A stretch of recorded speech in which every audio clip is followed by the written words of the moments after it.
Hi everyone, and welcome to my channel where I talk about movies. And today I'm going to talk about a recent Kino Lorber release, a movie from 1979, Hardcore, written and directed by Paul Schrader, starring George C. Scott. And this just came out a couple weeks ago, but it is available in the current Kino Lorber fall sale, which continues on to October 10th. And this is basically the same release as Twilight Time, released back in 2017, and it includes two audio commentaries from 2017, one by Paul Schrader himself. And it also includes a slipcase with reversible cover art, original poster art. Oh my God, that's my daughter. So this is the story of a man whose daughter has disappeared, and he finds her appearing in a pornographic movie. So it's set in Grand Rapids, Michigan. The beginning section, the first 15 minutes or so, is set in Grand Rapids, Michigan. George C. Scott, the father of the teenage girl who disappears, is from a very religious family. They are part of the Reformed Church, which was big in Grand Rapids. She embarks on a church trip to Los Angeles.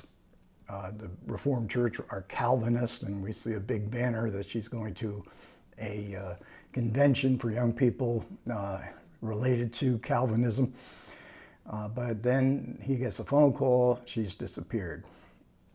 Film then becomes a search film, Finding My Lost Daughter. He goes to LA, the cops are trying to find her as well, but they're inundated with such incidents. They recommend him hiring a detective, a private detective. And played by which he does, played by Peter Boyle, who is street smart. He's expensive, but he's street smart. He'll find his daughter. If she can be found, he'll find her. But he warns George C. Scott that you might not want her back because you live in this cocoon-like world in Grand Rapids, and this is a whole different world out here in LA. But then he doesn't get results, so Scott himself begins his own search.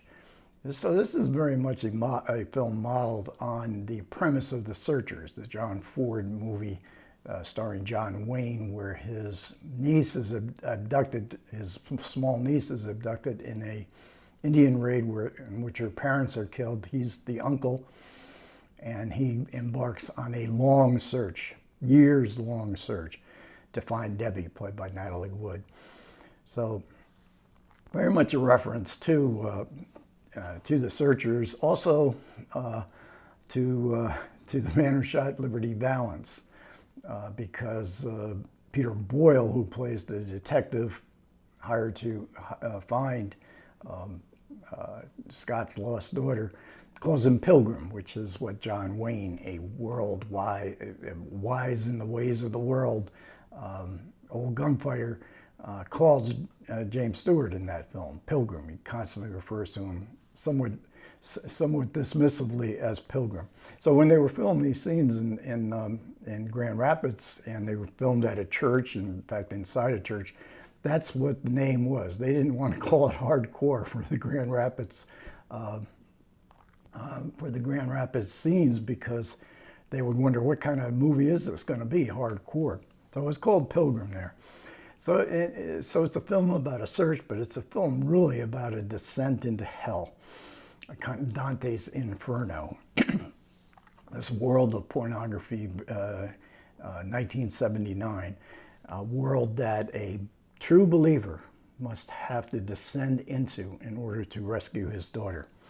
I would say that the film probably suffers from too much of this evil, this evil world. There's too much porn here.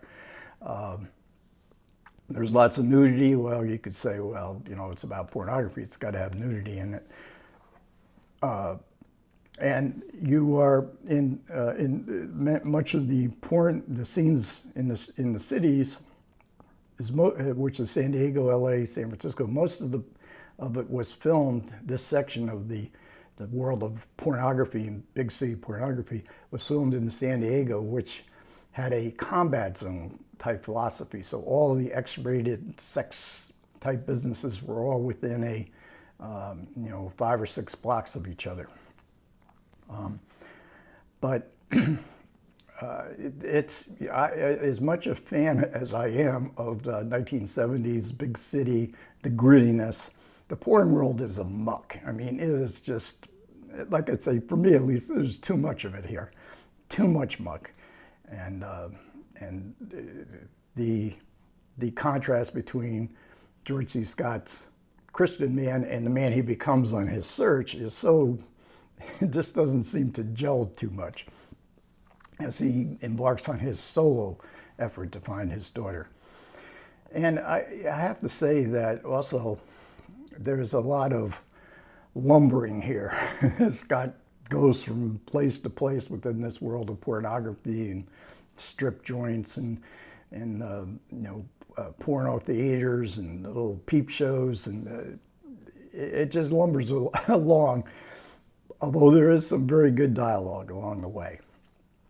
Now, in the first, we have 2 commentaries. The first one is 3 historians that I wasn't familiar with, and they're older. One of them at least remembers these porn days in the 1970s, and he evidently feels nostalgic for it. There's no way in the world I feel nostalgic for anything. It was a like I say, it was a muck. It was a world of not just sin, but just dispiriting. And Schrader mentions in his commentary that the crew was they spent 3 weeks filming in this combat zone, and they just couldn't wait to get out of it. They thought it would be, wow, strip clubs every other store, but it is very dispiriting. And I'm often amazed that the films that were made in the 1970s, the hardcore pornography films, are being restored. I think it was Vinegar Syndrome restores these movies. To me, forget about them. They were terrible movies. And for me, at least, a reminder of a part of the 1970s that I just soon forget about. Now, the other commentary is done by Paul Schrader, and I want to talk a little bit about this because this is a really interesting commentary. It opens with this nostalgic Americana small town. Grand Rapids isn't really a small town, but you get the feel of a small town life, extended family, going to church, coming home after church with the extended family, and this is, and there's lots of snow. Grand Rapids is known for its snow, but this is very much an autobiographical montage that opens the movie, and it's very well done. And I have to admit, it's in the nostalgic factor, my own autobiography feeds into this, because I was born in Grand Rapids a couple of years after Paul Schrader, and I only lived there the first 5.5 years of my life. But my grandparents lived there, so I did come back to visit. But even those first 5 years, I have very distinct, I wouldn't call them memories, but impressions, especially of snow. And I was also, as Schrader was, I was brought up in the Reformed Church. I think he was Christian Reform and I was Dutch Reform. There's a great deal of similarity here. Now, as Schrader grew up, he lived in his whole life, or his early life, childhood life in Grand Rapids, and he was headed to be a minister. He went to Hope College, which was the Reformed Church ministry, or their college. And I was baptized in the Reformed Church, the Dutch Reformed Church. My parents were Dutch. Grand Rapids was a town full of Dutch. The van, instead of bond, the German bond, in Dutch it's van, and there was a van held, there was a van everything in the phone book. And it's Calvinistic. Now, I'm a little bit weak on Calvinistic theology, but from what I understand, when I was baptized in the Reformed Church, you become part of the elect. In other words, you are in a state of grace. No matter what happens to you, you're going to be part of the elect. You're predestined. Calvinism involves a lot of the idea of predestination, that God knows exactly what's going to happen to you in your entire life when you are born, and I guess even before you're born.